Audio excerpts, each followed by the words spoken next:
Turn it up, y'all. Just turn it up, yeah.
Out of there, y'all know y'all out of there. Yeah, come on with the riff, y'all making the funk. Y'all know y'all out of there. Come with it, get live with it. Fervent heat.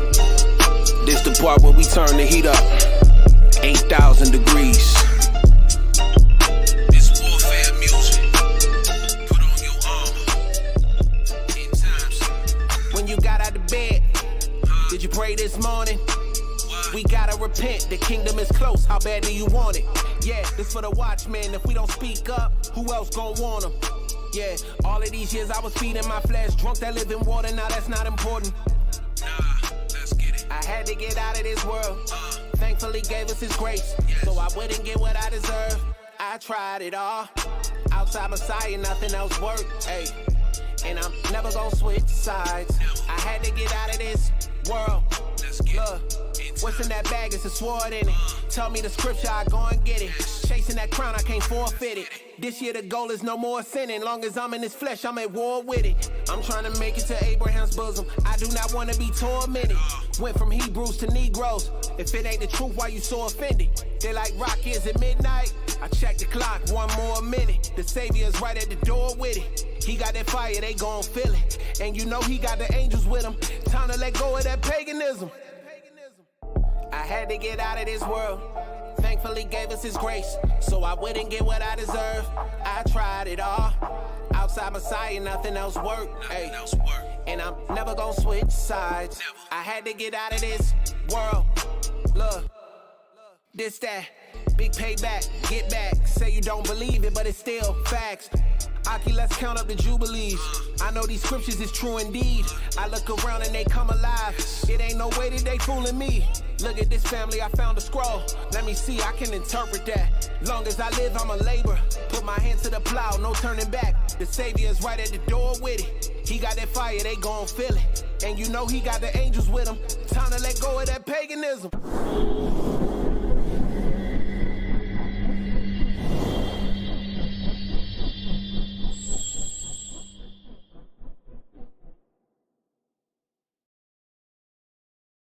Shalom, shalom, brothers and sisters of the house, nation of Israel. Shalom. All praises to the Most High on Shabbat day, whole day.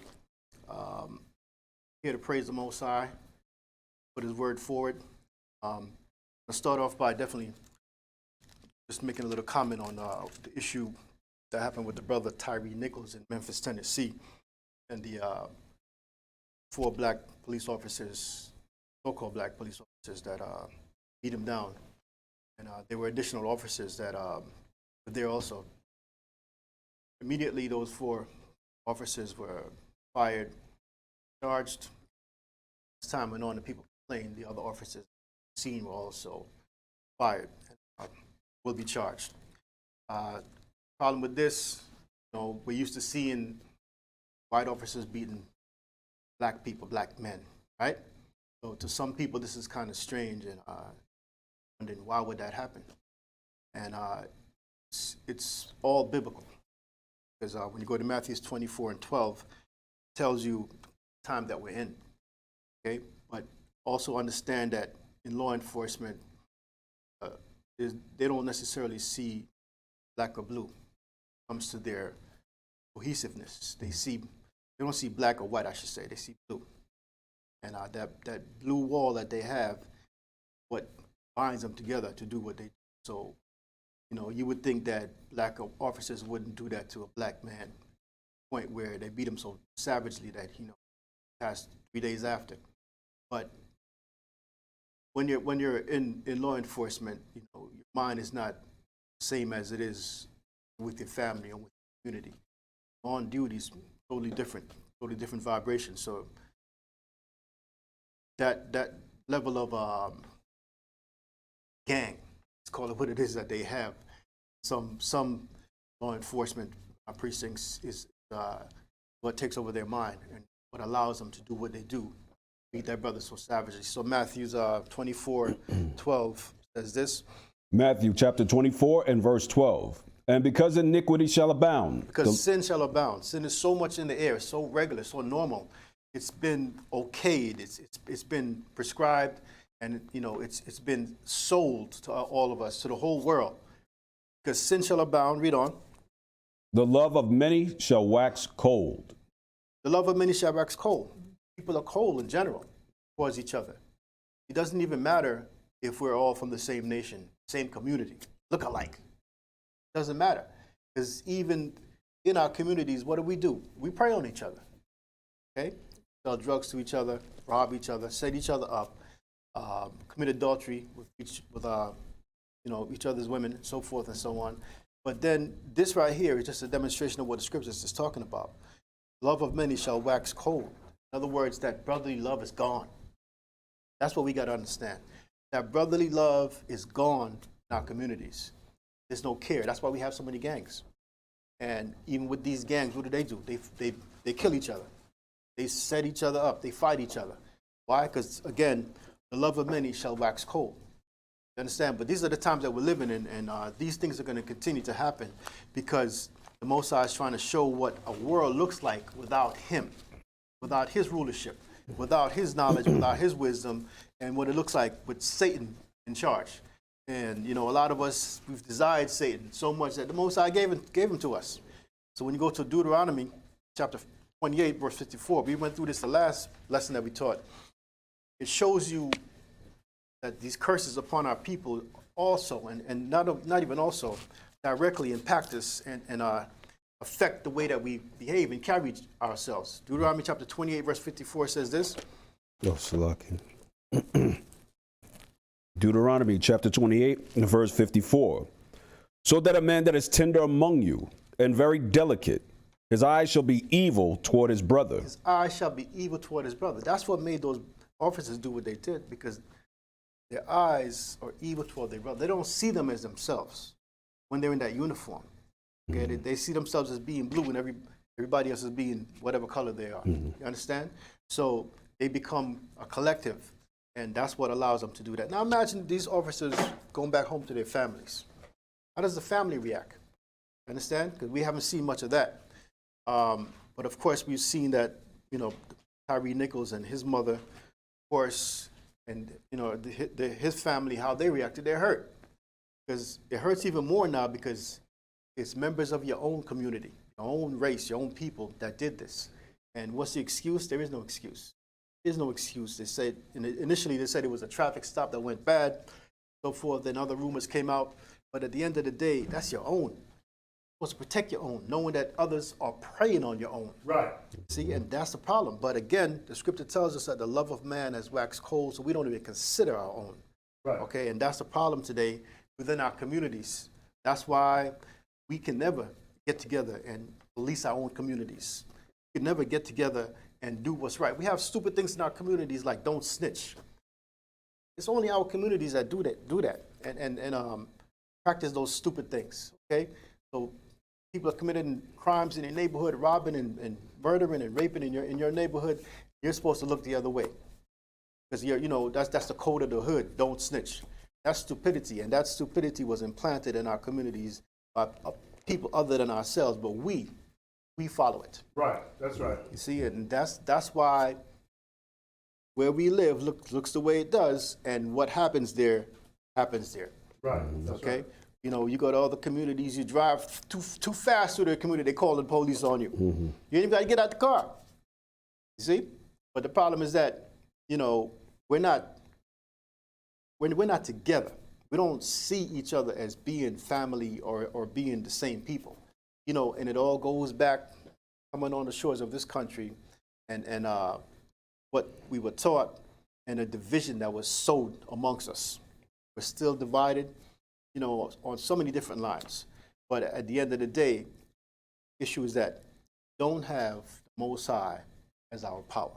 We don't acknowledge him. We run to church on Sunday and we worship all kind of other gods and sing and dance and cry and all that. But then after service is over, it's on. You understand? Right. So as long as we're not in the Most High, doing what the Most High said to do, these things are going to continue to happen and get worse. Okay, so today's lesson is called, it's time to put on the whole armor of the Most High. And that's exactly what we need to do, because that simply means we have to become more spiritual. We have to become more spiritual in everything we do. Okay, there are many, many, many factors in, like I said, in what happens in our communities. And it's a lot to do with the unseen. It has a lot to do with music, the vibration that's put out there that causes hatred. And you have a lot of rappers out here that rap about, adultery and killing and all kind of wickedness. That's a vibration that's put out there. And, we're a rhythmic people, and, it gets into our soul. So let's go to Proverbs chapter 30, verse 5. Oh, Salaki. People don't understand how we are. We are a soulful, rhythmic people, and they found the key to get into us. You know, Kanye West spoke about it, you know, spoke about the 808, and he spoke about music and all of that. And people don't understand. That's not a game. It's true. You know, they found a way to get to us and how to activate our inner demons, so to say. Right? But this is what Proverbs 30:5 says. Proverbs chapter 30 and verse 5. Every word of Yahweh is pure. He is a shield unto them that put their trust in him. Every word of the Most High is pure. Every single word of the Most High is pure. There's nothing diluted about it. There's nothing in there to make you react in a way that's not the way he wants. It's righteous. It's pure. It's not tampered with. It's pure. But the problem is that we're not in the word of the Most High. We're into everything else. So then as a result, that vibration is on us. Every word of the Most High is pure, and he is a shield or a protector unto them that put their trust in him. So now that's what we need to do. You put your trust in the police, you put your trust in the government, you put your trust in your gangs and so forth. But you need to put your trust in the Most High. Right, That's where right. that's where our trust needs to be, because if that's where our trust is, then he'd be what? A shield unto us, protection unto us. That's what we need to understand. Let's go to Psalms 144. You know, we trust everything else. We trust Esau and the Edomites. We trust the Gentiles. We trust everybody, but we don't trust each other, and we definitely don't trust the Most High. You know, Right. we look at each other as being the enemy, when in reality, that's not the case. Okay, Psalms 144, verse 1.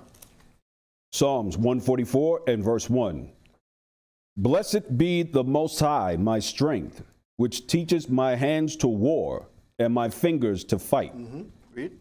My goodness and my fortress, my high tower and my deliverer, my shield, and he whom I trust, who subdueth my people under me. Now, when you're reading these words, and these words are coming from Bible, word of the Most High, some people it sounds soft. Some people it sounds like just talk.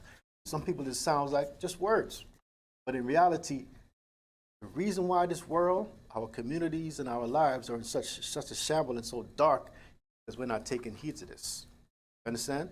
We don't take the Most High as our strength, and we don't look to the Most High to teach us all that we need to do. That spiritual fight, man, is so important. Okay, because so much more carnal things are being done amongst us. And when you have carnal behavior, you're going to get carnal results. What happened to that brother Tyree Nichols about carnality, way of the world, and what those officers thought would be acceptable. And remember, the way that they were behaving while they were beating him on camera, on their own body cam, shows that they weren't shy about it, which means that more than likely it's not their first time doing that. They say they're preying on their own community. And you have some law enforcement organizations, a clique within each community that does that. Not all of them, okay, but some do. And, look, when I was growing up and I saw a police officer, I walked the other way. In a few incidents, a few times, when I had no choice but to deal with them. And they taught me lessons, man. They taught me not to deal with them. That's what they taught me. You understand? But at the same time, I had to learn to respect them, because they were the law. But we're living in a different time right now where you can't trust anybody. Okay? So, again, the scripture says in verse 2, Psalm 144 and 2, my goodness and my fortress, my high tower, and my deliverer, my shield. That's who you trust in, the Most High. Okay? And he in whom I trust in the Most High, who subdueth my people under me. Read. Matter of fact, no, let's leave from there. We're going to go right into the lesson. Let's go to 1 Samuel's chapter 17, because we're dealing with the whole armor of the Most High. And when you're talking about the armor of the Most High, of course you're talking about spirituality. Okay? In our world, we see a lot of, carnal things, carnal weapons like guns and so forth, right? But dealing with the Most High on a spiritual level, you're above that. And kingdom that's coming is about being spiritual while in the body. So we're dealing with what we read before about David and Goliath. And this is about warfare, okay? And we're going to start at verse 22. 1 Samuel chapter 17 and verse 22. And David left his carriage in the hand of the keeper of the carriage and ran into the army and came and saluted his brethren. Now, David went to the battle because his father told him to. His father told him to bring food to the soldiers, the Israelite soldiers, right? Saul's army. And he told him to greet his brothers and see about their welfare. So that's why David was on the scene. Read on. And as he talked with them, behold, there came up the champion, the Philistine of Gath, Goliath by name, out of the armies of the Philistines, and spake according to the same words, and David heard them. And all the men of Israel, when they saw the man, fled from him, and were sore afraid. Because they were afraid, like the scripture says. All the men of Israel, when they saw Goliath in his height, he was 9.5 feet tall. 9.5 feet tall, and they ran. Now, understand, the men back then, the men of Israel and the people back then, they were not as short as we are now. So David himself wasn't exactly a short guy. Okay, but again, David wasn't as tall as Saul, because when you read the scriptures, it said that Saul was so tall that he stood out amongst the people. But nonetheless, David was able to fit his armor. Okay, but nonetheless, none of them were as tall as Goliath. Goliath was 9.5 feet tall. Read on. And the men of Israel said, have you seen this man that has come up? That's fear. And the minute you have fear within your midst, within your army, you're defeated. Read. Surely to defy Israel he is come up. And it shall be that the man who killeth him, the king will enrich him with great riches, and will give him his daughter, and make his father's house free in Israel. And David spake to the men that stood by him, saying, what shall be done to the man that killeth this Philistine, and taketh away the reproach from Israel?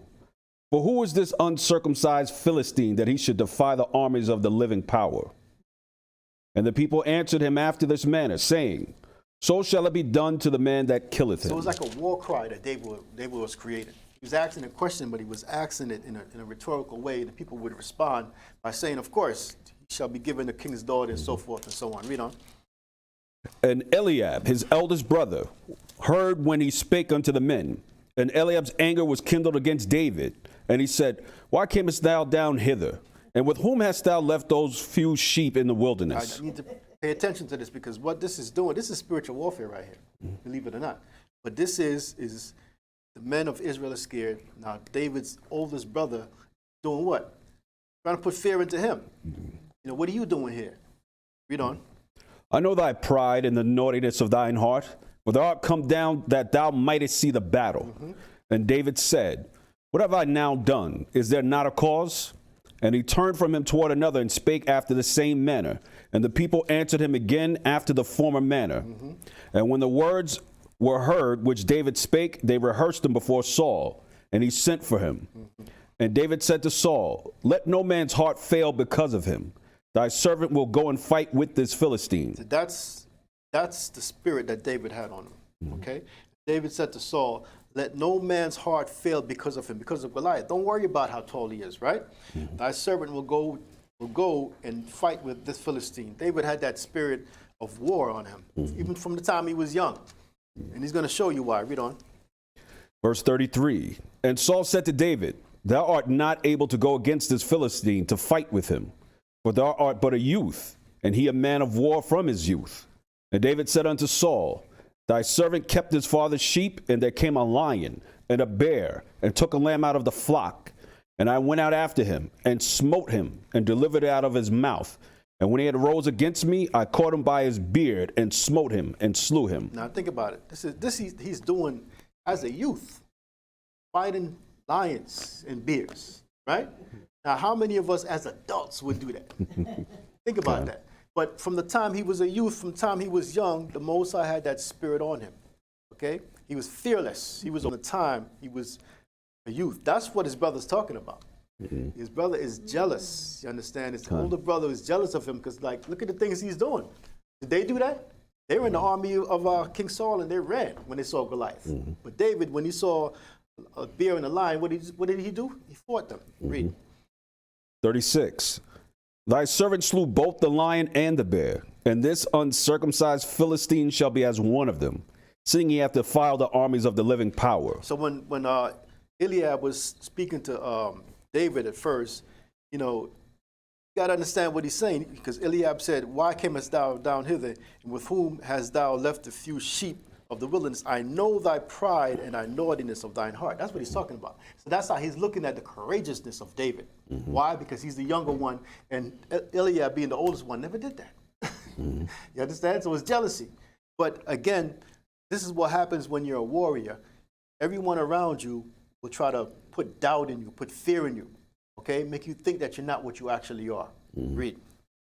David said, moreover, Yahweh hath delivered me out of the paw of the lion, and out of the paw of the bear. He will deliver me out of the hands of this Philistine. And Saul said unto David, go, and Yahweh be with thee. Most High be with you. Go ahead.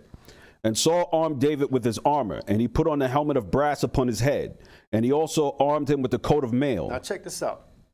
David fought a lion and a bear without all this armor. You got to think about what's going on here. So now Saul is, what does armor do? It protects you, right? But he fought a lion and a bear without protection. It's just his hands of war that the Most High gave him. So he was already prepared to fight without armor. But nonetheless, Saul put his armor on him, okay? And he put the helmet of brass upon his head and a coat of mail, which is heavy by itself. You understand? But David didn't need that to fight the lion and the bear. Read on. 39. And David girded his sword upon his armor, and he essayed to go, for he had not proved it. So now he had helmet of brass upon his head, and he had a coat of arms and a sword.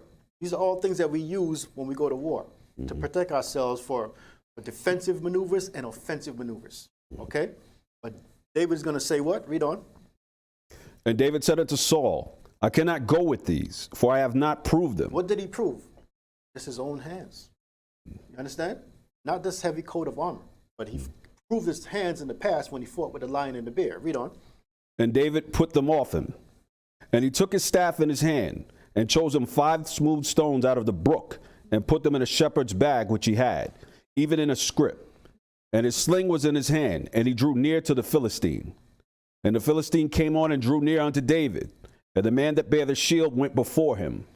And when the Philistine looked about and saw David, he disdained him, for he was but a youth, and ruddy, and of fair countenance. He was young looking, because he was young. Read. Remember, David was the youngest of his 8 brothers. Okay, read on. 43. And the Philistine said unto David, Am I a dog that thou comest with me with staves? And the Philistine cursed David by his gods.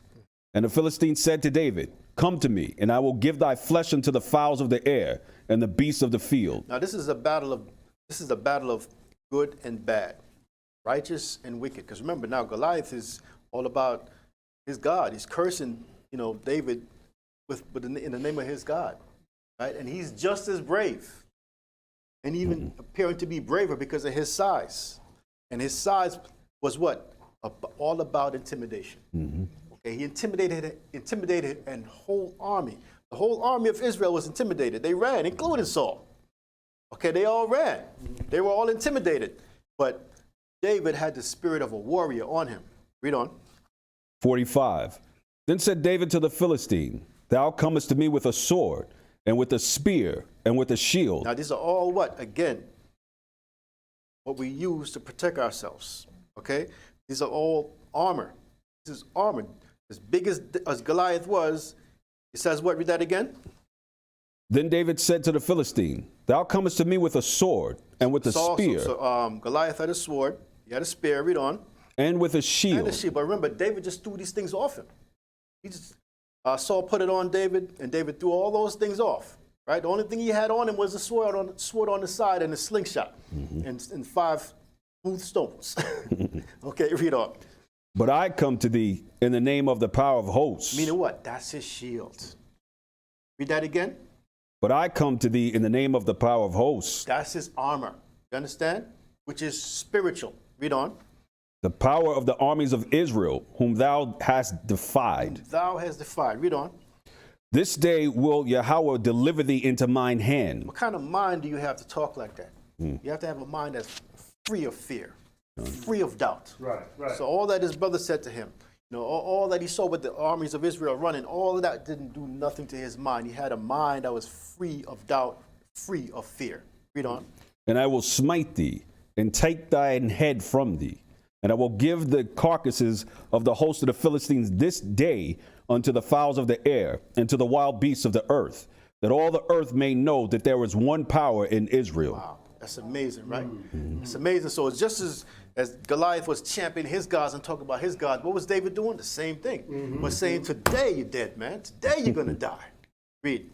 And all this assembly shall know that the power saveth not with the sword and spear. And that's the whole message. Read that again, my brother. And all this assembly shall know that Yahweh saveth not with sword and spear. Because the whole army of Israel that had shields and swords, and they ran. Right, You right. understand? But Goliath standing there 9.5 feet tall with same thing. Okay, towering over everybody and cursing them in the name of his God.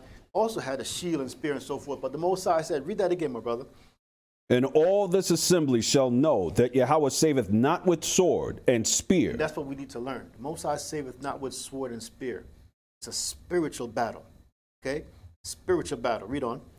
For the battle is Yahweh's. Always the Most High's. Matter. The battle's always the Most High's. Read on. And he will give you into our hands. Exactly. Read. And it came to pass when the Philistine arose and came and drew nigh to meet David, that David hasted. Now, he didn't hesitate. He hasted. He ran to the battle. Remember, the whole army ran from the battle. Here is David hastened to the battle by himself. No shield, no armor, nothing. Read. And ran toward the army to meet the Philistine. And David put his hand in his bag and took thence a stone and slang it, and it smote the Philistine in his forehead, that the stone sunk into his forehead and fell upon his face to the earth. So David prevailed over the Philistine with a sling and with a stone, and smote the Philistine and slew him. But there was no sword in the hand of David. Very important. Read that last precept again. But there was no sword in the hand of David. Because the Most High was a sword. Understand that. Most High was a sword. Most High gave him his confidence, gave him his fearlessness, gave him the spirit of being brave. Understand? He didn't hesitate. He ran towards the battle because he understood that from fighting the lion, from fighting the bear, and prevailing, that the Most High was with him. You understand? So we now have to understand the previous battles that we've had in our lives. We should come to the understanding by now that the Most High is our sword, that the Most High is our protector. You understand? But if we don't understand that, we're not going to have that spirit of David. We're going to be defeated in life over and over again, because this is what? A spiritual battle.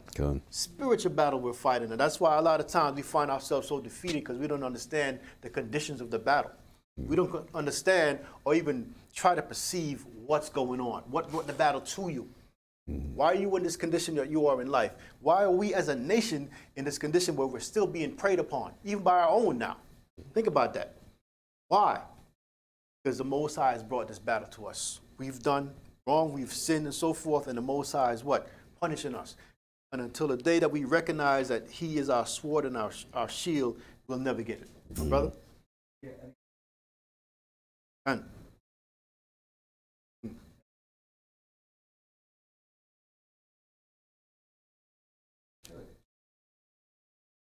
right, because he had that spirit of prophecy, he had that mind where the Most High would show him things plainly, and it wasn't until he revealed the dreams and so forth that they understood what was going on, and it came to pass. Okay, so now let's go to the book of Acts chapter 13. Acts 13, we're going to start at verse 22. We got to come to the realization, and we got to come to the understanding that the Most High is our protector. Okay, no matter what. And when we understand that, then we'd be better off. Acts 13:22. Acts chapter 13 and verse 22. And when he had removed him. When he had removed Saul. Remember, Saul was our first king. And Saul was a very tall man physically, and he appeared to be a warrior. Okay, but as much as he appeared to be a warrior, when you read about the history of Saul, you saw how he made so many mistakes. The mistakes that he made messed with his mind. But the mistakes that he made cost him the kingdom. So it's not about sight. It's not about how a person appears. It's about who the Most High is with. The Most High wasn't with Saul. Saul was used as an example of what kings shouldn't be. You understand? Let's read on. Acts 13 and 22. And when he had removed him, he raised up unto them David to be their He king. raised up unto them David to be their king. He removed Saul and raised up David to be their king. Read on. To whom also he gave testimony and said, I have found David, the son of Jesse, a man after mine own heart, which shall fulfill all my will. Who was a warrior from the time he was a youth. Most High put that spirit on him. Okay, and as a king, David killed many. Understand, David fought for Israel and fought Philistines and fought all different nations to bring Israel into being a nation and to protect that nation. Okay, by the time that David's son Solomon came on the scene, Solomon had peace because David had fought everybody, okay, and defeated them. So now it says what? I have found David, the son of Jesse, a man after my own heart, which shall fulfill all my will. And that's beautiful because it shows you the kind of warrior, the kind of man that the Most High is looking for. Man that has total confidence not in physical things, but in him. A man that has total confidence in the Most High that he will protect him at all times. That's the kind of man that the Most High is looking for, right? Now let's leave there and go to the book of 1 Corinthians chapter 10, verse 1, because we got to understand this battle that we fight in life. It's important to be a warrior, but it's even more important to be a spiritual warrior and to understand that the war that you're fighting is spiritual. It is a spiritual fight. 1 Corinthians chapter 10, verse 1. 1 Corinthians chapter 10, verse 1. Moreover, Sorry, that's 2 Corinthians. 2 Corinthians 10 and 1. My mistake. no problem. 2 Corinthians chapter 10 and verse 1. Now I, Paul, myself beseech you by the meekness and gentleness of the Mashiach, who in presence am base among you, but being absent am bold toward you. But I beseech you that I may not be bold when I am present with that confidence wherewith I think to be bold against some. Now think about it. David was like that. David was very bold, very confident. You understand? Read on. Which think of us as if we walked according to the flesh. For though we walk in the flesh, we do not war after the flesh. And that's the lesson that we have to get.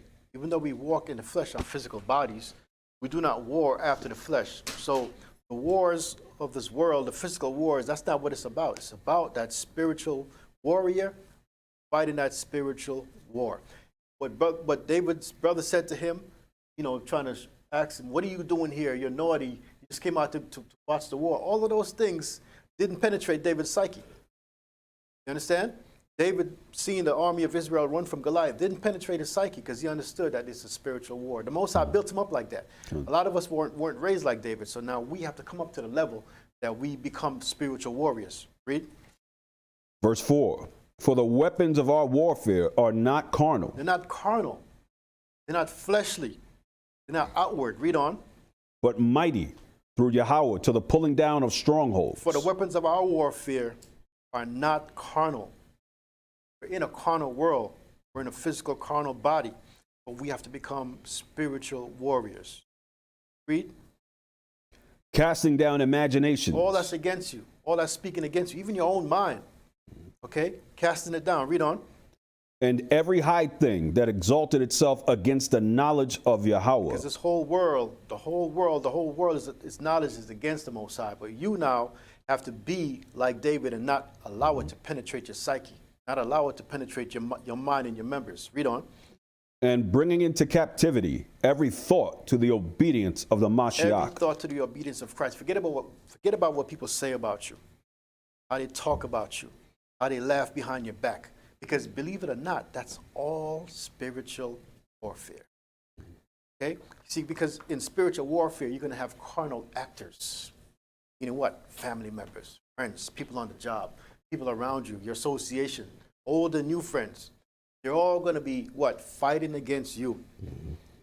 And the thing that you got to understand that this war, this spiritual war, is not set on a physical battlefield where you can see it. It's everywhere you go. Right, You right, are right. the target. Right. The target is on your back. That's right. Understand? So once you understand that, then you'll be able to fight off those fiery darts coming at you. If not, you're going to be caught out there like, why they treat me like that? What's going on?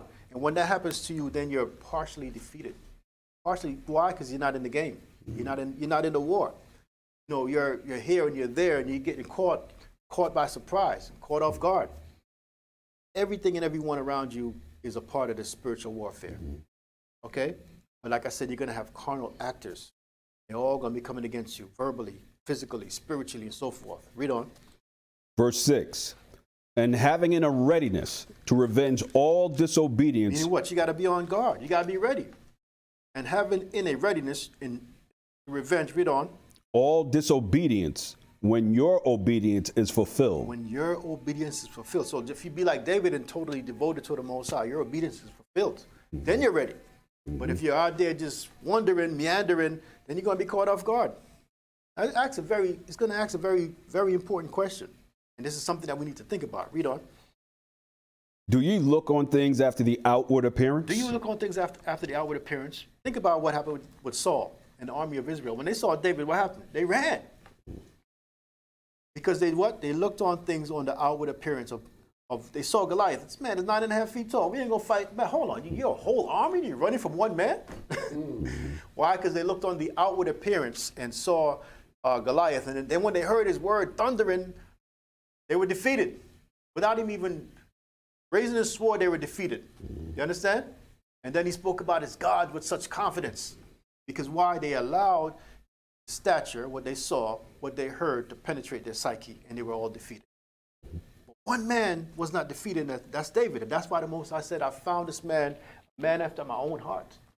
Because now he went from being a man that fought a lion and a bear to being a spiritual warrior.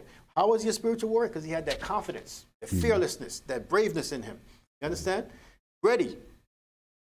Was he not ready to fight Goliath? Scripture said he ran toward him. He didn't hesitate. He didn't step back and say, "Dad, he kind of tall though." He didn't do none of that. He ran towards him, took off Saul's armor, all of that. Said, "No, I can't wear this stuff, man. I'm not used to it." You understand? So the Most High can give you that spirit, but you have to be willing. You have to be open to get that kind of spirit. So read that question again. Verse 7. Do ye look on the things after the outward appearance? If any man trust himself that he is a Mashiach, let him of himself think this again, that as he is the Mashiach, even so are we Mashiach. We are all the army of the Mashiachs. Understand? And when you're dealing with the Mashiach, when you're dealing with Yahushua, when you're dealing with Christ, you're dealing with a man that knew that death was coming and didn't run from it. Okay? Knew that he was about to be put to death and sacrificed, but he understood it was a process of the Most High, and that he had to go through it. So what we're going through in life, we have to go through it, and we have to be like David. We have to be like Yahushua. We have to be like Christ, and ready and willing to the death. To the death. Okay, when you do that, what happens? Then you prove yourself to the Most High, and you prove yourself to yourself. Okay? Now, we're going to move from here. We're going to come back here later, but we're going to move from here and go to the book of 1 Peter chapter 5, verse 8. You have to have a certain mindset. And it's not easy to get and maintain this certain mindset, but you have to have this certain mindset to be a warrior for the Most High. We're in 1 Peter chapter 5, verse 8. 1 Peter chapter 5 and verse 8. Be sober. You have to have a clear mind. And the reason why you have to have a clear mind is because you're not a weekend warrior. Okay? You are a man and a woman that's in spiritual warfare which never ends. It's taxing on your body and it's taxing on your mind. But read that again. Be sober. Be clear-minded. Don't be all congested and caught up with all kind of foolishness that's out here in the world. That's not a warrior. Read. Be vigilant. Be vigilant. Ready. Read. Because your adversary, the devil, as a roaring lion. Yeah, he's not taking the time off. Okay, the devil. He's not chilling somewhere like, I'm going to give him a break today. No, it doesn't work like that. It doesn't work like that. Read. Walketh about, seeking whom he may devour. When you're tired, when you're down, he's still walking around seeing who he can devour, how he can get you this time. But I got him the last time with lust. Before that, it was the love of money. Let me see what I could do this time. How could I get him this time? How could I get her this time? Read on. Whom resist steadfast in the faith. You have to resist them steadfast in the faith. See, this kind of talk that we talk right now to some people is foolishness because they're more of a carnal mind. That's why they always lose. Right. You understand? But the more you think carnally, the more you lose, because this is a spiritual battle. It involves your body, but this is a spiritual battle. Read that again. Whom resist steadfast in the faith, steadfast in the faith, knowing that the same afflictions are accomplished in your brethren that are in the world. Meaning what? Our brothers in the world is fighting the same fight. In and out of the truth. In and out of the truth. Out of the truth, not knowing what the hell is going on. Just fighting with their eyes closed. And it's fighting a spiritual battle with a carnal mind. Fighting a spiritual battle with their carnal bodies. Meaning what? They're losers. They're losing. You understand? That's what's going on. We're not understanding, we're not coming to the realization of what's going on. We're lost. That's the problem. And let's leave here and go to the book of 2 Corinthians chapter 11, verse 14. See, we're looking for the enemy, but we get shocked because sometimes we don't expect the enemy to be your mother. You don't expect the enemy to be your best friend. You don't expect the enemy to be your mother and your father, your husband, your brother that you grew up with. You don't expect that. But then they come with some craziness and throw you off guard. They throw you off guard. Meaning what? Say the devil is walking around seeing how he may devour you, and he's not going to come in person and say, hey, I'm the devil, I'm going to try you one more time. No. You're going to jump into somebody, put thoughts into their mind, and then they're going to come at you. That's spiritual warfare, but the problem is this. He's coming at you spiritually. You're reacting carnally. You're crying. You're getting upset. You're getting lost. Yeah, why? You understand? You can't fight a spiritual battle by carnal means, even though you have carnal actors in the process. Everybody understand? Okay? So that's the truth of it all. But now I want you to read this, 2 Corinthians chapter 11, verse 14. 2 Corinthians chapter 11, verse 14. And no marvel, for Satan himself is transformed into an angel of light. He didn't come looking like he does, his own self. He came looking like an angel of light, somebody good, somebody you trust, right? Coming looking all acceptable, like a brand new gift. You want that. Let me open that gift, right? And when you open that gift, nothing but wickedness, trouble. But you don't know it in the beginning. So read that again. And no marvel. Don't even think too hard. Don't think that's impossible, but read on.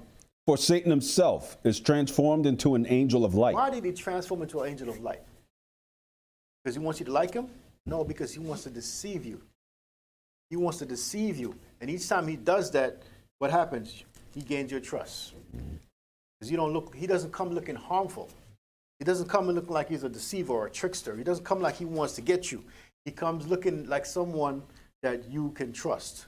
Who is that? That's your mother. That's your father. That's your husband. That's your wife. That's your brothers. Okay? Those are the people on the job that you trust. That's what it's talking about. But the problem is that you don't expect that.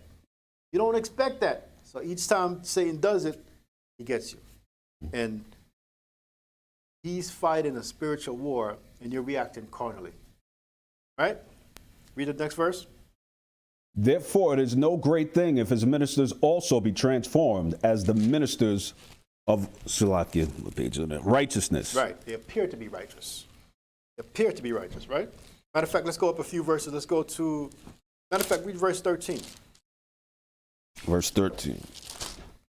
For such are false apostles, deceitful workers, transforming themselves into the apostles of the Mashiach. Exactly. They look like the apostles of the Mashiach, but they're not. That's what we have in our churches. That's what we have in our community leaders.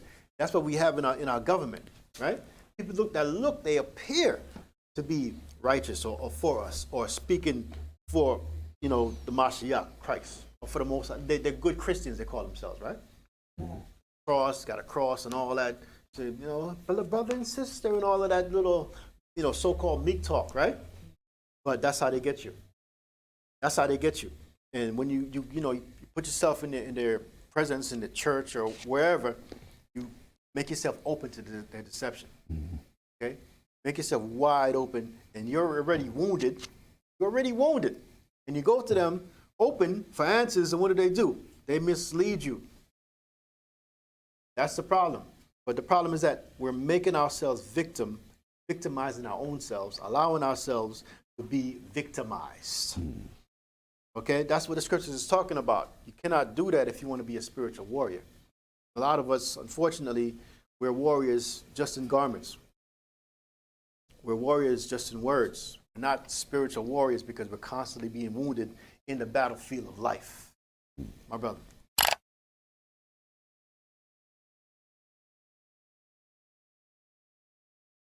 Right. Mm-hmm.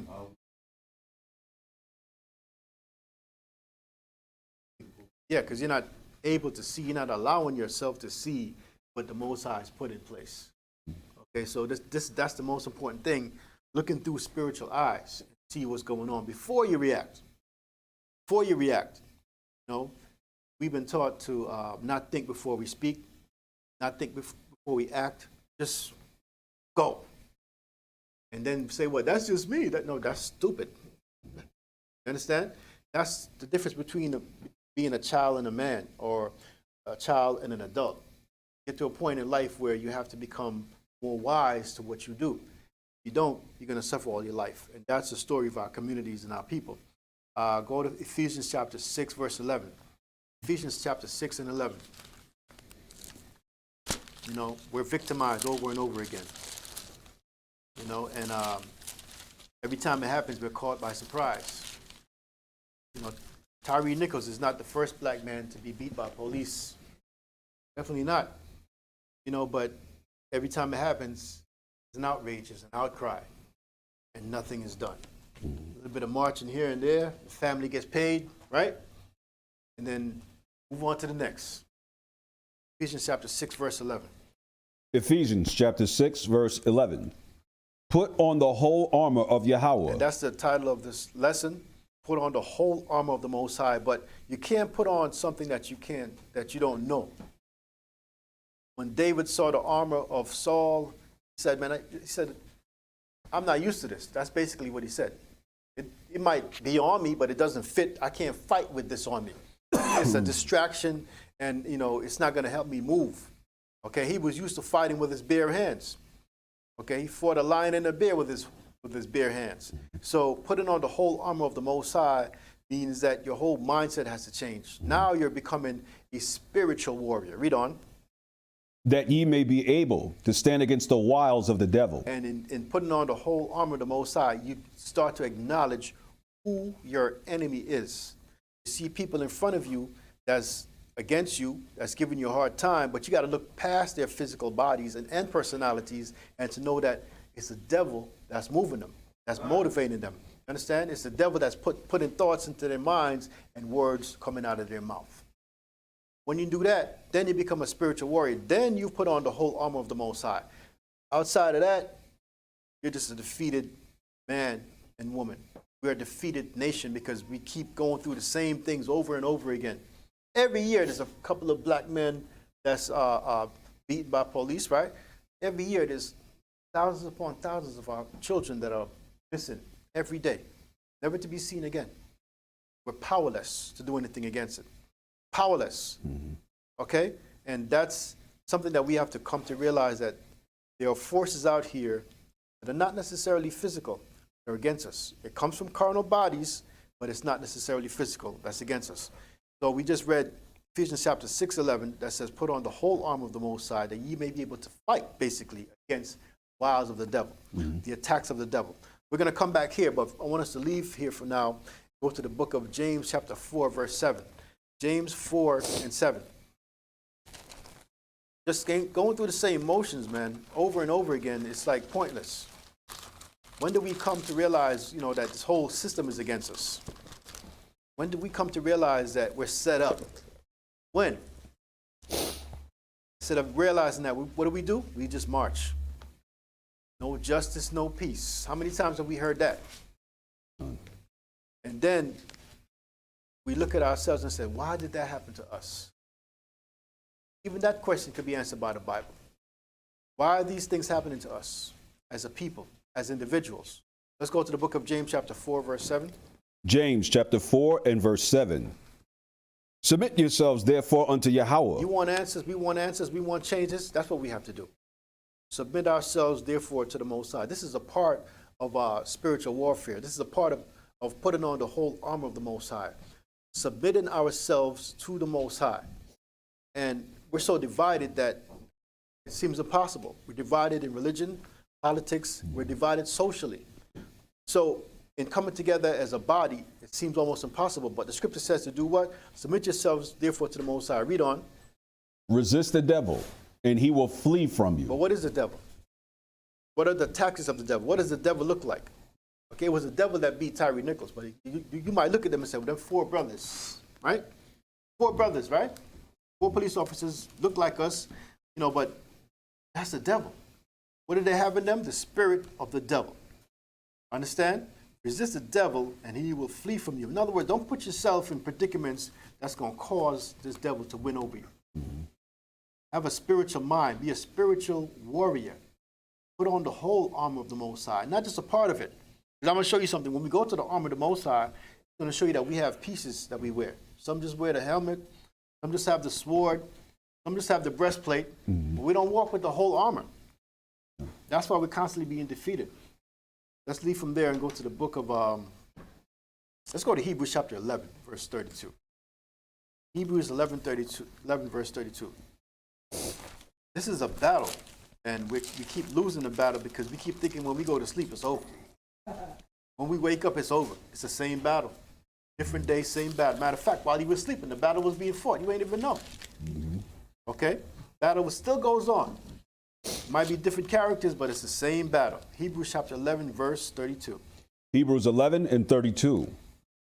And what shall I more say? For the time would fail me to tell of Gideon, and of Barak, and of Samson, and of Jephthah, of David also, and Samuel, and of the prophets, who through faith subdued kingdoms. And that's very important. All of these warriors that we hold so dear, Barak and Samson and Gideon, Jephthah, and of course David and Samuel. It says what? Who through faith subdued kingdoms. Yes, they fought with the physical hand, but what did David said? He's going to defeat Goliath by his power. You understand? By his power. Threw off the physical armor and all that, and he went to war with the Most High as his shield and his buckler. So it says, who through faith subdued kingdoms. Read on. Wrought righteousness, obtained promises, stopped the mouths of lions. Amazing, right? Read on. Quenched the violence of fire, escaped the edge of the sword, out of weakness were made strong, waxed valiant in fight, turned to flight the armies of the aliens. Amazing. Through faith they did all this. What drove David? What was his catalyst? What made him so invincible? His faith in the Most High. The Most High proved to him that he was with him. And the Most High has been trying to prove to us that he's with us all along, but we ignore it. Each time that he delivers us, saves us, and gets us out of jams, he's showing us, look, I'm with you. That's what he's showing us, but we don't listen. We just go to the next battle like we're starting all over. Let's leave here and go to the book of, let's go back to Ephesians chapter 6, verse 10. Ephesians chapter 6, verse 10. Yeah, slide. We are a spiritual people, but the problem is that we don't behave, we don't accept that spirituality. Yeah. When you speak about spirituality, you're talking about the Most High. Okay, when you speak about spirituality, it's not just about church on Sunday. That's not spirituality. You're talking about the Most High all day long. Ephesians chapter 6, verse 10. Ephesians chapter 6, verse 10. Finally, my brethren, be strong in Yahweh and in the power of his might. That's how David was. That's how we have to be. We have to be strong in the Most High. We have to be strong in the power of his might. That's what drove David. You understand? He was so confident in the Most High. But what happens when we get into a jam? We turn to everything else but the Most High. Then in the end, we throw the hands up and say, oh, Lord, help me, please. Why? You done did everything else. You called on everybody else, right? Now you go to the Most High. But the Most High says what? Finally, my brethren, be strong in the Most High, in the outer one, and in the power of his might. He has to be up here all the time. Most High has to be up here all the time. First thing that you turn to. The first thing that you should do when something happens is pray. You ain't got to get down on your knees. Hey, you ain't even got to face the east. Just pray. Then when you get a chance, you get down on your knees and face the east. You understand? But in your mind, spiritual warfare, it starts here, up in your mind. Okay, that's the kind of warrior that the Most High wants. That'll rush towards the battle. Not faint, not give up. Okay? Not seek another source, but the Most High wants a warrior that has him in mind all the time, ready for the battle. Read on. Put on the whole armor of Yahweh. Put on the whole armor of the Most High, not just part of it. See, people running around talking about, oh, I got faith. That's a part of it. You understand? That's a part of it, but what about the rest of it? Read on. That ye may be able to stand against the wiles of the devil. For we wrestle not against flesh and blood. And that's the thing that we really got to get to understand. It's not a physical, carnal battle. Read that again. For we wrestle not against flesh and blood. It's not against spirit, flesh and blood. Flesh and blood might appear in front of you as the enemy, but what's driving it? Okay? What's driving it? Goliath appeared in front of the army of Israel as flesh and blood, and they ran because they got scared, because they got carnal. What was driving Goliath? The belief in his God, right? His size. He knew that he could intimidate them, so he won. You understand? But to be a spiritual warrior, you have to put all of that beside you, behind you. Put all of that behind you and be a fighter. Okay? Go ahead. For we wrestle not against flesh and blood, but against principalities, against powers, against the rulers of darkness of this world. Right, exactly. So put on the whole armor of the Most High, that ye may be able to stand against the wiles of the devil. For we wrestle not against flesh and blood, but against principalities. Amazing, right? Against principalities. Read. Against spiritual wickedness in high places. Have you seen any of these things lately? Have you seen them? No, you haven't. Because it's all spiritual. Coming from carnal minds and carnal mouths. Against you, but it's not somebody you see on the corner putting up like curses. I curse Israel. It's not that time. They're in high places doing wicked things. But you have to put on the whole armor of the Most High to be able to resist. You don't know how they're coming next, but you're ready. Like David, you're running to it. You understand? Read. Verse 13. Wherefore take unto you the whole armor of Yahweh. Why is this being said again? First he said, put on. Now he's saying, wherefore take. Take unto you. Take it with you, man. Don't just put it on and put it off. You put it on and say, okay, the battle's over. Now I can just rest him. Nah. That battle is constant. That's why it says, read that again. Wherefore take unto you the whole armor of Yahweh. Take it with you. Take the whole armor of the Most High with you.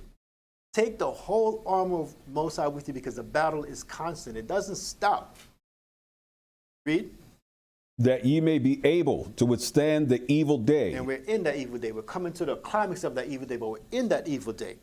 Okay, and in the evil day, what happens? Exactly what happened to Tyree Nichols. That's evil. But you understand that if you're not looking through this through spiritual eyes, you're not going to get that. You're just going to say, another black man killed by the police. What are we going to do? You got to look at it from a spiritual angle. And you see that these things, all these things are going to happen because we're living in that kind of world where the love of man has waxed cold. And we look at each other as enemies. Read.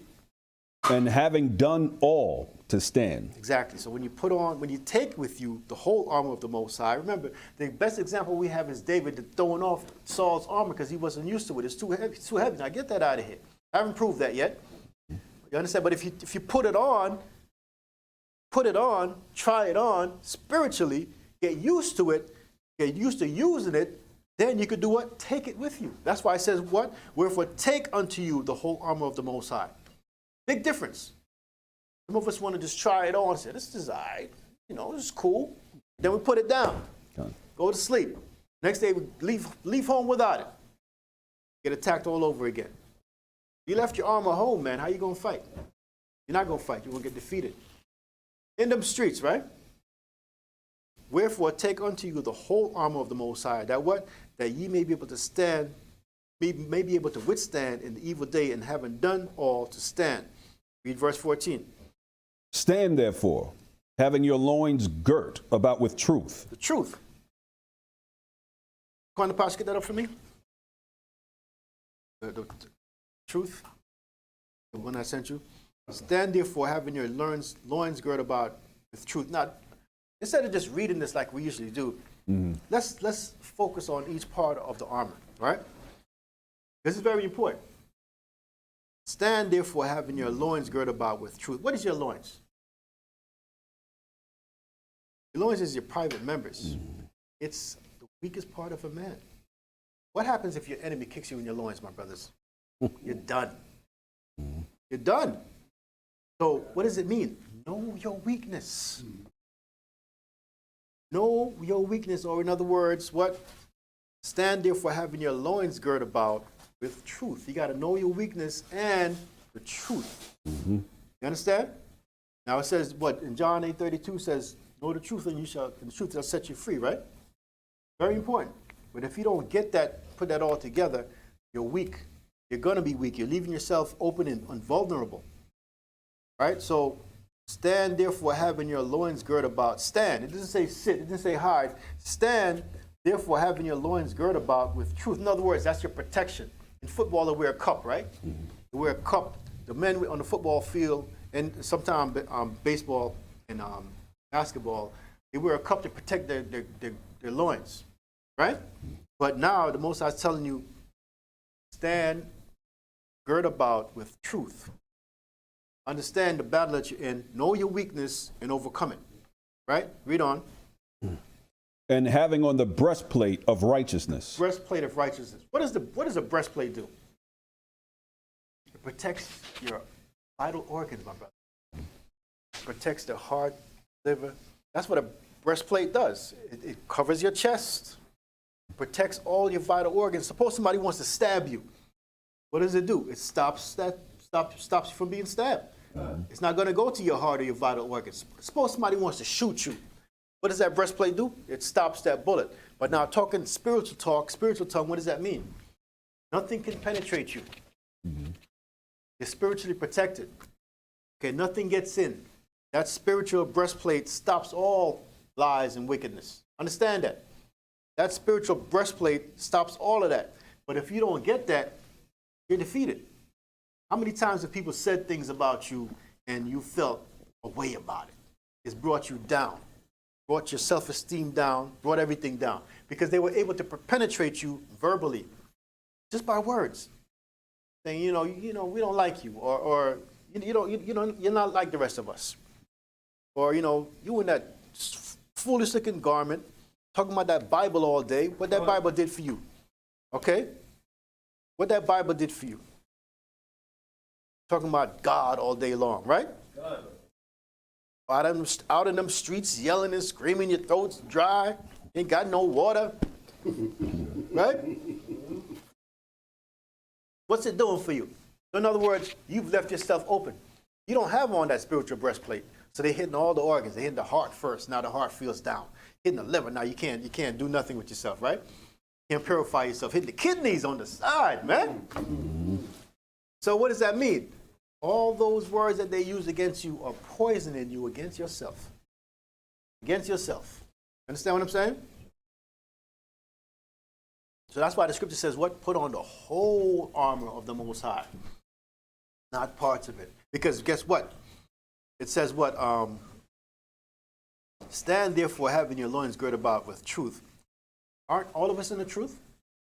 You're in the truth. We know the truth, right? Truth of the Most High, H.O.D.C. We know the truth of who we are as a people, right? How is that helping us? That's the beginning, because it doesn't stop at the truth. It goes on to say what? And have on the breastplate of righteousness. You have the truth, but you don't even have the breastplate of righteousness. You're not protected. So it's not just knowing the truth, it's having on the whole armor of the Most High. With the truth comes what? The rest of the fittings of the armor of the Most High. A lot of people have the truth, but guess what? Satan walking about, seeking whom he may devour and how. So they listen to you, and they learn your weaknesses, right? So they come at you in different ways. You see, because why? What does it say? Your loins are not protected. Your weakness is showing. Might be your family that know your weakness. That's how they come at you. Understand? Because you have some of the armor, not all. Some people walking around with the helmet, can't mess with me, man. They got that talk, right? They got that talk, that bravery, right? But then there's other ways to get you. I'm just not going to talk to you. Now you're offended, right? Every time I open my mouth to talk to you, you got something to come back, right? The word. Oh, I just won't talk to you. Now you're offended. What you mean you ain't going to talk to me? They find ways to get you, man. Because this is spiritual warfare. And the problem is that you're supposed to be a spiritual warrior, but you don't understand that you have carnal people coming at you. And that's how they get you. Okay, but that's why the scripture says what? Put on the whole armor of the Most High. Read on. Verse 15. And your feet shod with the preparation of the gospel of peace. And your feet shod with the preparation of the gospel of peace. Beautiful. Because that's how you have to come. That's how you have to walk. You understand? Remember how Goliath walked? Very intimidating, right? Who are you trying to teach? Can you teach your people if you intimidate them? Let's go to the book of let's go to, where is this at?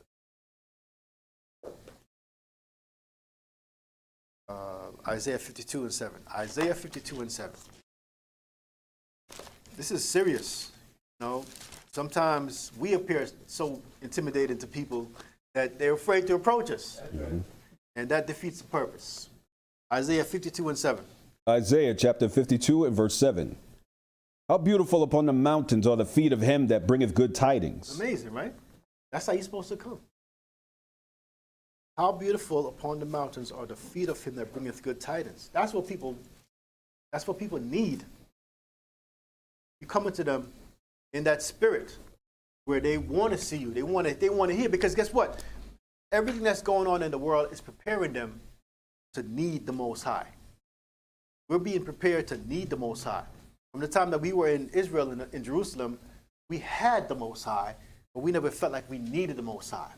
When we came out of Egypt, we had the Most High, and the Most High was proving himself to us. Amazing, right? The Most High, from the time we were in Egypt, with all the different plagues that he put on Egypt and killing the firstborn of the Egyptians and all that, he was proving himself to us. Look, I'm that power. I can do this. I can kill the Egyptians. I can raise up the Red Sea. I can do all that. Look what I can do. But I need you to be my people and to fear me. Right? So he was proving himself to us, but we never got the message. We never got the message. So it says what in Isaiah 52 and 7? Read.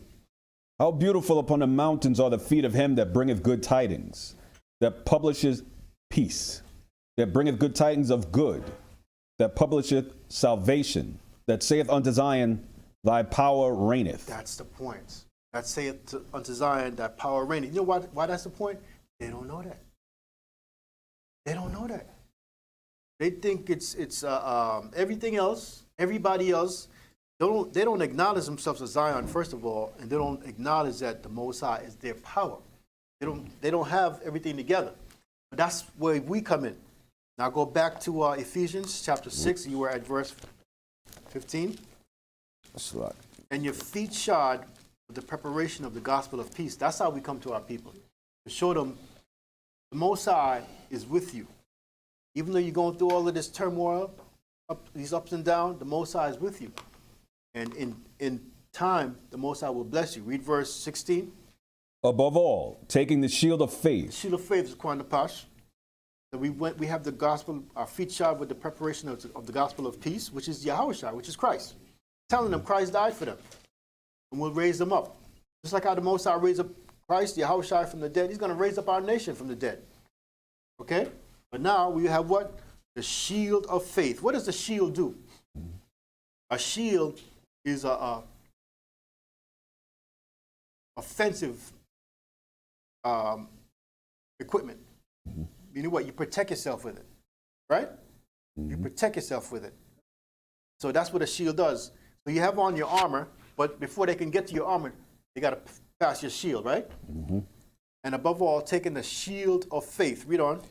Wherewith you shall be able to quench all the fiery darts of the wicked. So it tells you what kind of weapons shall be coming against you. Fiery darts of the wicked, meaning what? Their words, their ways, their actions. right? You got to have all of this. Look at that shield.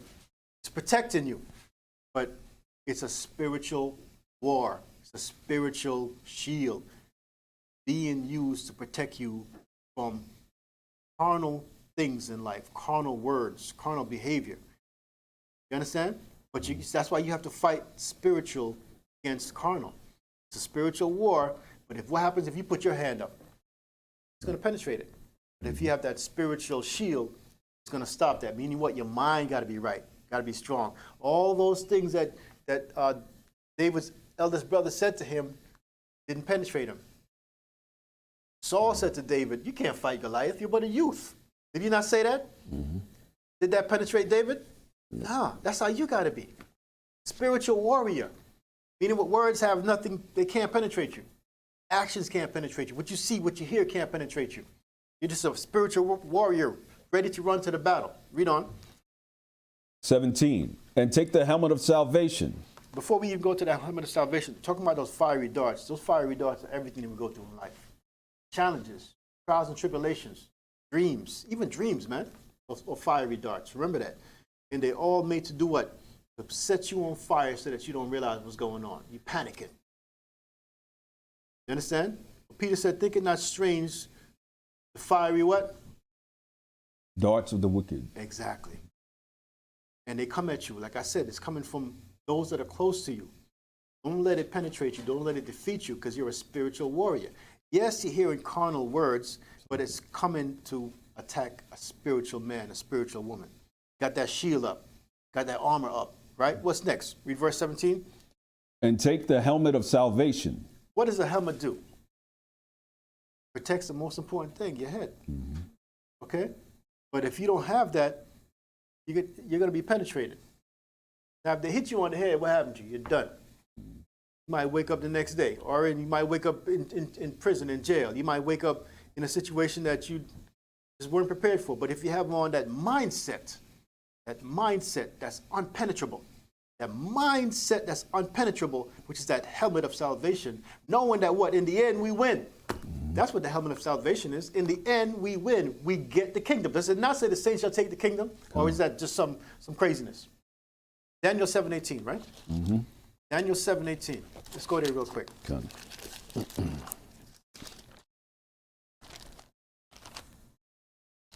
Read that. Daniel chapter 7 and verse 18. But the saints of the Most High shall take the kingdom and possess the kingdom forever, even forever and ever. That's your helmet of salvation, my brothers and sisters. That's your helmet of salvation. Knowing this and believing this. But if you don't know this or believe this, you're defeated. They don't hit you in the head. You're on the ground. You don't even know what's going on. Your helmet of salvation is of no use to you. But you got to have it on. You got to have that mindset. You got to have the understanding of this right here. That look, in the end, we win. No matter how many of us die. Mm-hmm. Now, no matter how many of us are thrown in jail and prison and so forth and so on, in the end, we win. We win. Those that die now shall come back if they're in Christ. You understand? Having that kind of mindset, that kind of impenetrable mindset, that's your helmet of salvation. But if you don't know this, if you don't understand this, if you don't accept this, you're done. That part of your armor is not protecting you. You have to know that, understand that, and accept that. That's the helmet of salvation, my brothers and sisters. That mindset like David had, running to fight Goliath. Right? Ready for the battle. Read. You want me to go 19 or back to 17. 17. These great beasts, which are... I'm sorry. Go to Ephesians 6:17. I'm sorry about that. Ephesians 6 and 17. And take the helmet of salvation and the sword of the Spirit. The sword of the Spirit. This is self-explanatory. It tells you, read. Which is the word of Yahweh. You have to have the sword of the Spirit.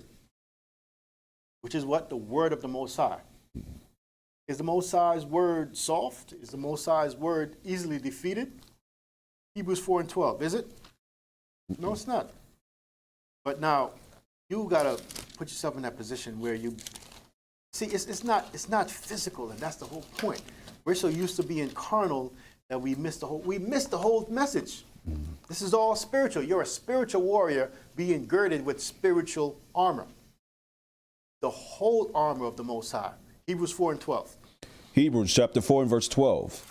For the word of Yahweh is quick and powerful. And that's how we have to learn how to be quick and powerful. But with what? The word of the Most High. Not with our anger, not with our reflexes, just our physical reflexes, knee-jerk reflexes, right? Not that knee-jerk reflex where you just, boom, somebody says something, you want to come back. That's not what it's about. Especially when you're teaching people or trying to be an example to people. So read that again. For the word of Yahweh is quick and powerful and sharper than any two-edged sword, piercing even to the dividing asunder of soul and spirit. You know what? It's a two-edged sword. It's going to hit the enemy, but it's also going to hit you. Into your private thoughts, into what you try to deny. Okay? All that's going to be hit, and you got to deal with it. You got to hit the enemy with the word, but it's also going to hit you at the same time. It's a two-edged sword. Two-edged sword. You're swinging, but it's swinging back at you. And that's how you become a more powerful warrior. Okay, so meaning what? You're judging yourself. Okay, read on. And of the joints and marrow. Places you don't want to go. Thoughts you don't want to have. Okay? Things you don't want to think about. That's what that sword hits. Read on. And is a discerner of the thoughts and intents of the heart. These things that you keep private. You don't want anybody to know. There's secrets. It hits that. That's what that sword hits and cuts. Because the sword cuts, right? Done. So it's going to cut through all of that. Yes, it's going to cut the person you're trying to cut with the word, but it's also going to cut you. But the cutting of you makes you a more spiritual warrior. Because now you're dealing with the devils. You're dealing with the thoughts and the things that you don't want to think about. You're bringing them up front and you're fighting. You become a more spiritual warrior. Scripture says you can't heal somebody if you don't heal yourself. You understand? I was going to say, being as double-edged, you'll think twice about swinging it. There you go.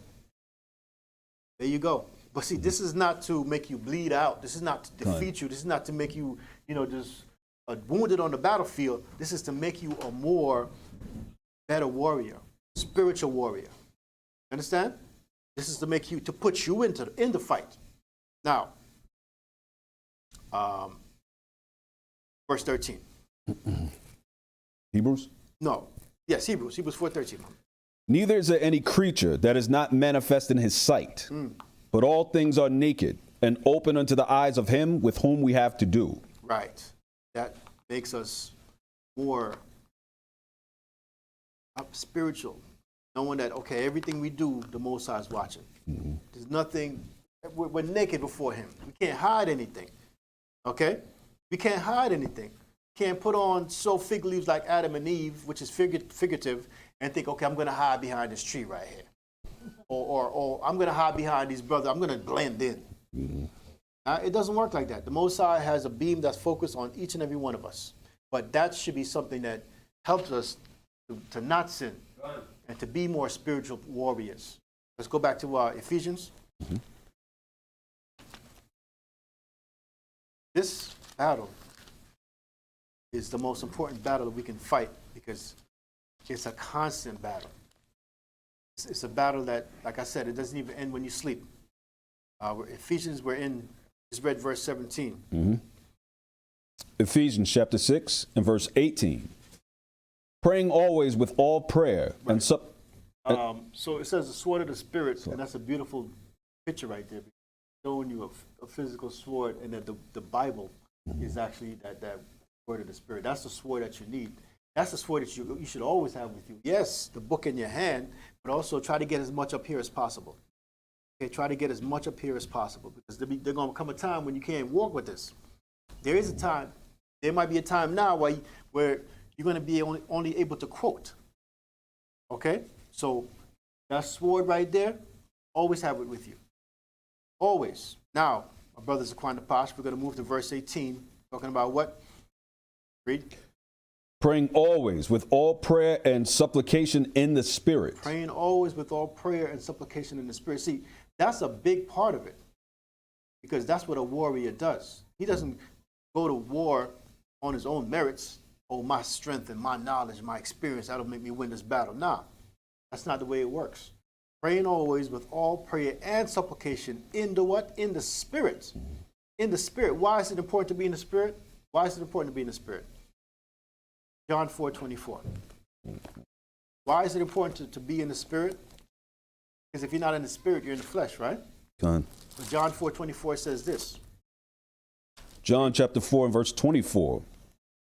Yahweh is a spirit. That's why you have to be in the spirit. That's why you have to be in the spirit. Read that again. Yahweh is a spirit, and they that worship him must worship him in spirit and in truth. Spirit and truth. If you're not in the spirit, you're in the flesh. You're carnal. Just ready to just go off, right? Talking about that's just me. Well, get over that.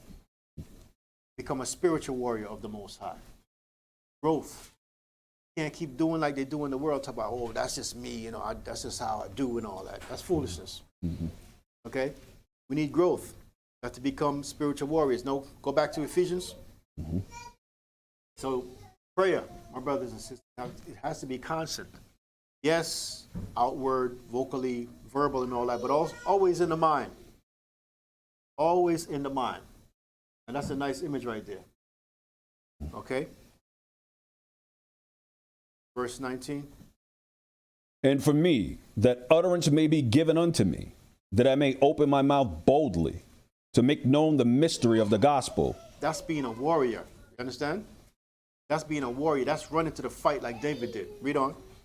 For which I am an ambassador in bonds, that therein I may speak boldly as I ought to speak.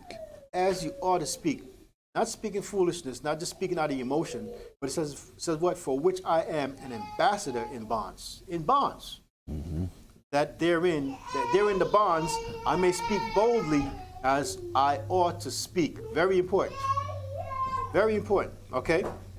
We'll read verse 21. But that ye also may know my affairs, and how I do.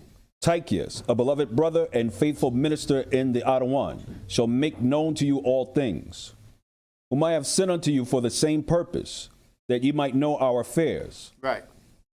Read. And that he might comfort your hearts. And that's what it's all about. You know what I'm saying? We're all warriors, we're spiritual warriors. We have to learn how to comfort each other. We have to learn how to help each other. We have to learn how to share with each other our battles and empower each other. That's very important. Let's go to Psalms chapter 91, verse 4. Psalms 91 and 4. 91. Psalms chapter 91 and verse 4.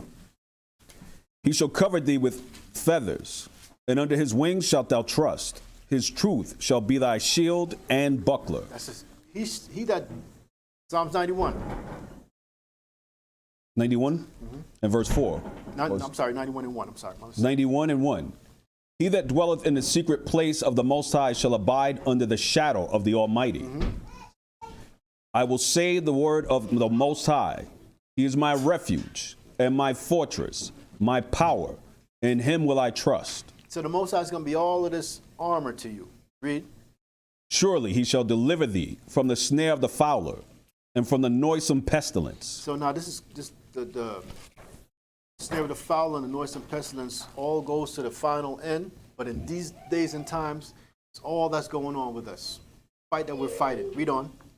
He shall cover thee with his feathers, and under his wings shalt thou trust. His truth shall be thy shield and buckler. His truth, the truth of the word shall be thy shield and buckler. And there's so much mixed messages. There's so many lies. There's so much lies being added on to the truth that in these days and times, a lot of us become confused, especially if we're on TikTok and we're on Facebook. We're on all of these different sites. People are giving their comments and adding history and false history. Now, the latest thing is that Egypt is in America, right? The latest thing is that Egypt was always America. And we were always here. Listen, from the time that we were in the land of Israel, people have been traveling all over the world, including over here. Okay, but we were in Egypt as captives, a nation. Not that some of us was in Egypt and some of us was in America. Right. No, Right. The Most High liberated and freed all of us as a nation. Right. You understand? And put us in our land. We didn't do what he said to do, so he sent other nations against us to put us in captivity and so forth and so on, right? Right. So at some point in time, you had Canaanites, you had people of Tyre and Zidon always had ships and so forth. They traveled the whole world. Yes, they came over here. Of course they did.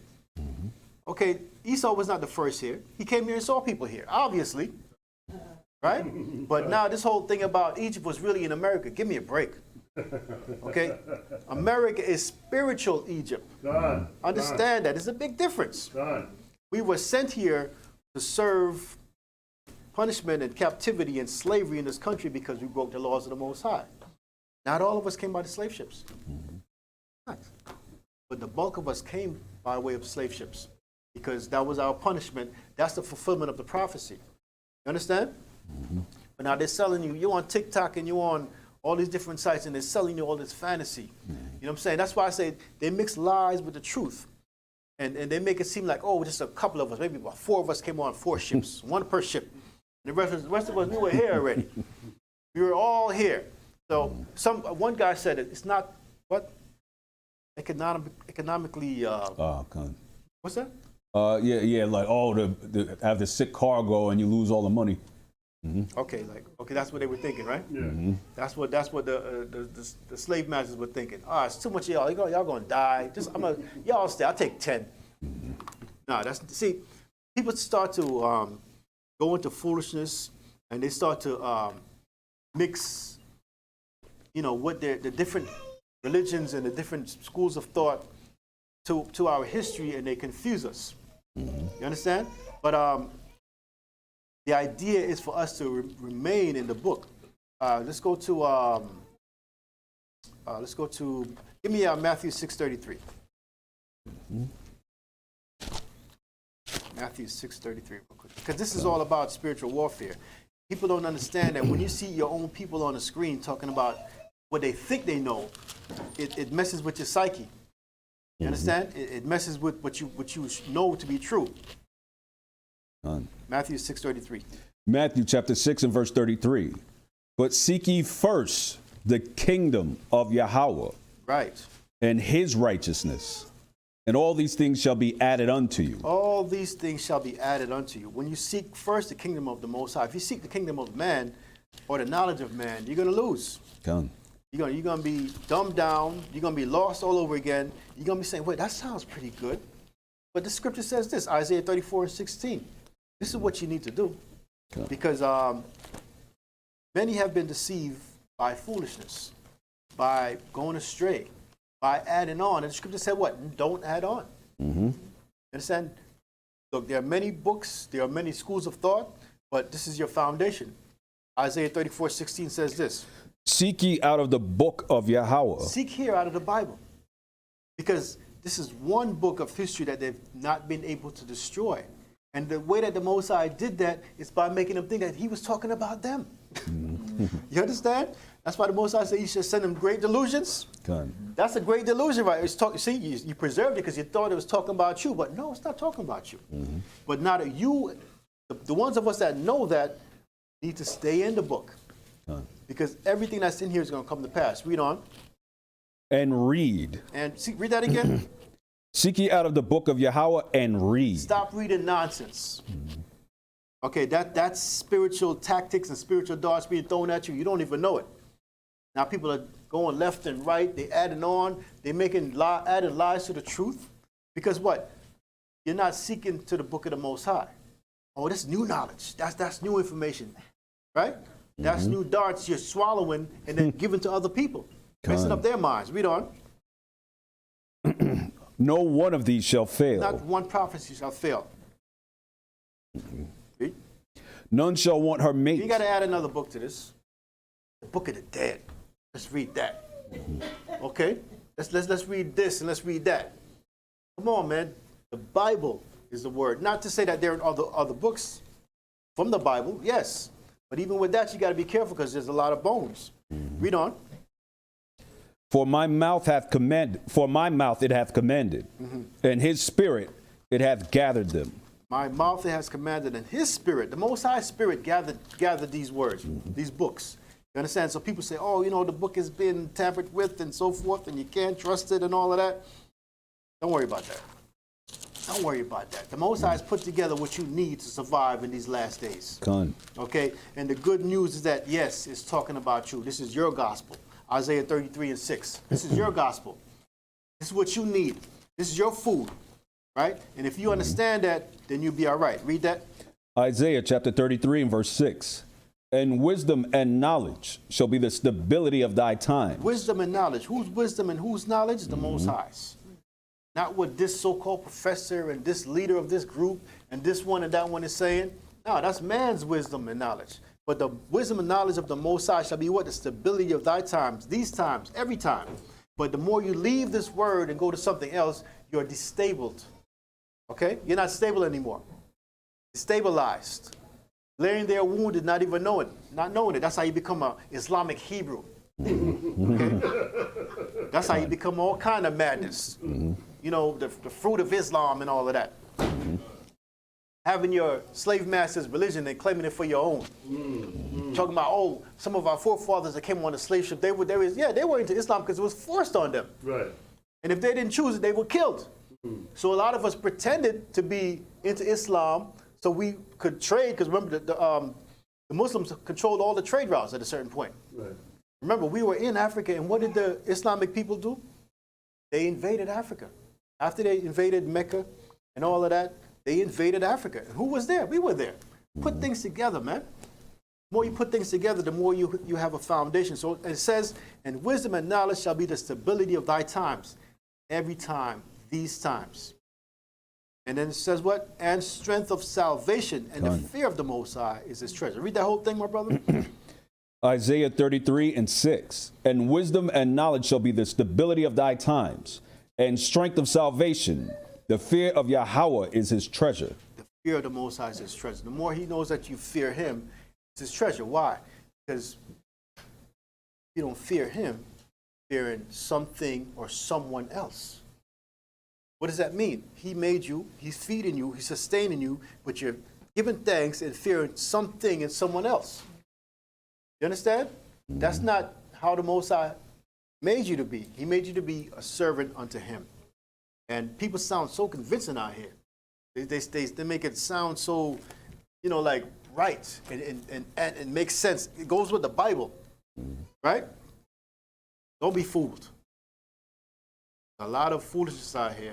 I'm telling you, I spend less time on TikTok. I haven't gone to Facebook in months. You understand? Because those things, even though you might get a lot of information and news on them, they can lead you astray. And sometimes it's by brothers wearing and looking like and having on. You understand what I'm saying? And saying my name is, Shalom. You know, I'm an Islamic Hebrew. And I just want to tell you that, you know, we've gone to the next level. We're not just Hebrews, but we're Islamic Hebrews. What the hell is that, man? That's a confused man. Okay? You're going back and forth. You're walking backwards. Okay? Because that doesn't make any sense. If you are under Islam, you're under Christianity, that's your slave master's religion. Understand that. Why? Because the Arabs enslaved us before everybody else. Remember that. And they did nasty things to us too. They robbed us, they raped us, everything that Esau did to us, they did to us first. But they were under Islam. Now you claim you're Islam, right? Now, you're a Christian. What did they teach us during slavery? Christianity. And not only did Christianity make you more of a captive than anything else, it puts you in a place where you are afraid to run away from your slave master. They gave you the slave Bible. Tell you fear and love your master, right? That's what you did. But now you're Christian, you're Islamic Hebrew, all these things that was created to keep you down. Where's the wisdom in that? See, my book says what? Wisdom and knowledge shall be the stability of thy times. Shall make me balance. But the wisdom and knowledge of the Most High, not the wisdom and knowledge of man. There's something new every day. Every day, something new. And a lot of times from brothers that were in the word but were not fully armed. Not fully having on the whole armor of the Most High. They might have had the truth, but like I said, that's only the beginning. Where's the rest of it? Where's the rest of it? Okay? They have on the rest of the armor. Breastplate of righteousness. They didn't have that on. They didn't have none of those things. They might have had the truth, and I say the truth because most people run around and say, well, I'm in the truth. You know, I got the truth. I know I'm an Israelite, or I know I'm a child of the Most High, right? But then reading this is not enough for them because the Most High is not giving them that spirit of advancement and growth because they're not worthy as yet. Their minds are not stabilized. It's not set. You understand? So they go off into other things and they become confused and lost. So my brothers and my sisters, my whole point is that you have to put on the whole armor of the Most High. Let's go to the book of, let's go back to Ephesians. We're going to end the class.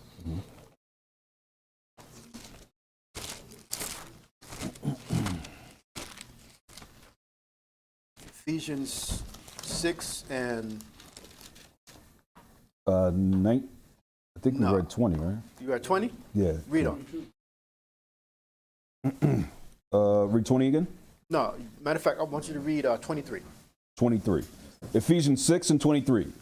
Peace be to the brethren, and love with faith, from Yahweh the Father, and the Adawan Hamashiach Yahushai. Grace be with all them that love the Adawan Hamashiach Yahushai, in sincerity, Aman. Peace be to the brethren, my brothers, and love with faith, from the Most High, the Father, and the Adawan Yahushai. Very important.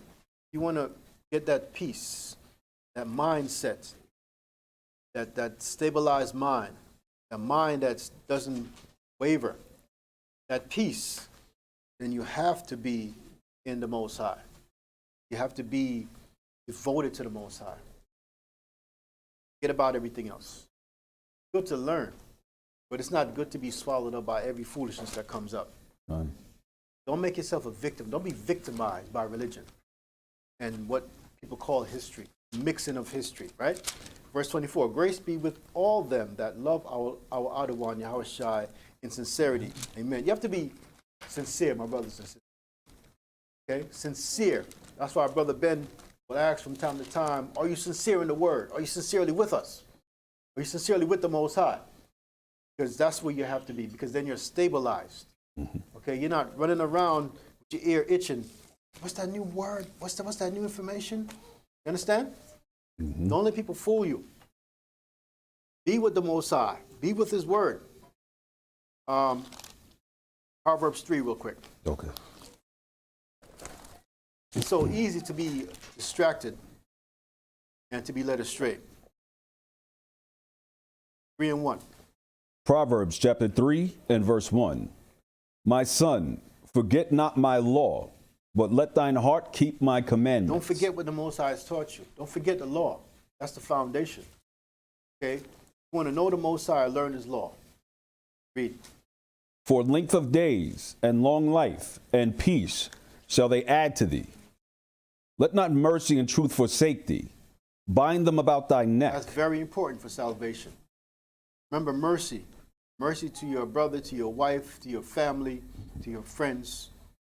Show mercy to them. They might not show it to you. But that's for what? For long life and so forth, right? Read. Write them upon the table of thine heart. Amazing, right? Your mind. Read. So shalt thou find favor and good understanding in the sight of Yahweh and man. Exactly. Read. Trust in Yahweh with all thine heart, and lean not unto thine own understanding. Very important, my brothers and sisters. Trust in the other one with all thine heart, meaning what? Your mind. Don't let men steal your mind. Don't let men add foolishness to your mind. Then all of a sudden, you're not sure. You're not sure the Sabbath day is on the seventh day. Okay. It might be Monday. Why can't it be Sunday? Right? Why? Because the Most High said that. Because the Most High said it's the seventh day. But if you add men's wisdom or men's philosophy, you'll be thrown over. You'll be lost. You'll be overtaken. Become a captive. But it says, what? Trust in the outer one with all thine heart, meaning your mind, and lean not unto thine own understanding. Read. In all thy ways acknowledge him, and he shall direct thy paths. So if you're looking for direction, acknowledge the Most High. Acknowledge the Most High in everything that you do. Read. Be not wise in thine own sight. Because that's what's going on now. A lot of people, a lot of us, wise in our own eyes. You know, we go, oh, I know, that makes sense. That makes sense. There are people talking about, oh, Yahushua Christ came already. Yeah, came already, and you know, we're in the kingdom. You know, people are saying, you know, all of these words, they're just figurative. It's not real. And they're leading people astray. But it says what? In all thy ways acknowledge him, and he shall direct thy path. Read on. Be not wise in thy own eyes, right? Read. Fear Yahweh and depart from evil. Fear the Most High and depart from evil. Read. It shall be health to thy navel and marrow to thy bones. Honor Yahweh with thy substance and with the first fruits of all thine increase. Exactly. Because that's how our minds have to be. Okay, so I'm going to end the class by reading verse 5 again, which says, read that again, my brother. Trust in Yahweh with all thine heart, and lean not unto thine own understanding. And therefore, you will have put on the whole armor of the Most High. Okay, you will have put on the whole armor of the Most High. You'll be rightly outfitted, and you'll be ready for the battle. Outside of that, you're just not ready. Okay, so it says you will have what? The whole armor of the Most High. You'll have your loins will be girded with truth. You'll have the breastplate of righteousness. Your feet will be shod with the preparation of the gospel of peace. You will have the shield of faith. You know, wherewith you shall be able to quench the fiery darts of the wicked. And you have the helmet of salvation, my brothers and sisters, and the sword of the Spirit, which is the word of the Most High. And also it says what? You will constantly be in prayer and supplication in the Spirit. That's the whole armor of the Most High. Piece by piece, not just one piece. Can't go to war with just a helmet, because then your whole body's exposed. But you can't go to war with just the breastplate, then your head is exposed, right? It doesn't make sense. So like I said, most of us have the truth, but it says here, stand therefore having your loins girded about with truth, but it doesn't stop there. It goes on to say, and having on the breastplate of righteousness, and so forth and so on, and so forth and so on, which is the whole armor of the Most High. Don't just say you got the truth and that's it. Because so many of us have the truth, but then people come with words and with fancy this and fancy that. Eloquent speakers, orators, right? And they get us. Family come and say, you know, such and such and so forth and so on. Egypt was really here, you know, in America. We never came on the slave ships. Imagine that. 2023, people are saying we never came on the slave. Black people, man. What's wrong with you? Are you that sick? Right. Come on. Right. But that's the whole point. You have the truth, but then you have itching ears. Right. And that's what gets you in trouble. That's right. So put on the whole armor of the Most High. Go ahead, my brother. I was going to add to all that stuff people are hearing. If you pay attention, they never mention Yahweh or Yahushua. That's right. Right. That's right. Think about That's that. Right. Think about that. I'm going to read two last verses. I'm going to read on the whole armor. Second verse 11. I'm sorry, Salaki. What chapter? The book? We're still in Ephesians. Oh, in Ephesians, okay. Let me get it first. Put on the whole armor. Then it says, right, okay, we're going to read verses 11 and 13. 11 and 13? Ephesians 6 and 11. Put on the whole armor of Yahweh, that ye may be able to stand against the wiles of the devil. So it says, put on the entire armor, the whole armor. Everything, right? But then in verse 13 it says what? Wherefore take unto you the whole armor of Yahweh. Take it with you. Don't just put it on and put it back off. Take it with you. Right. So read 13.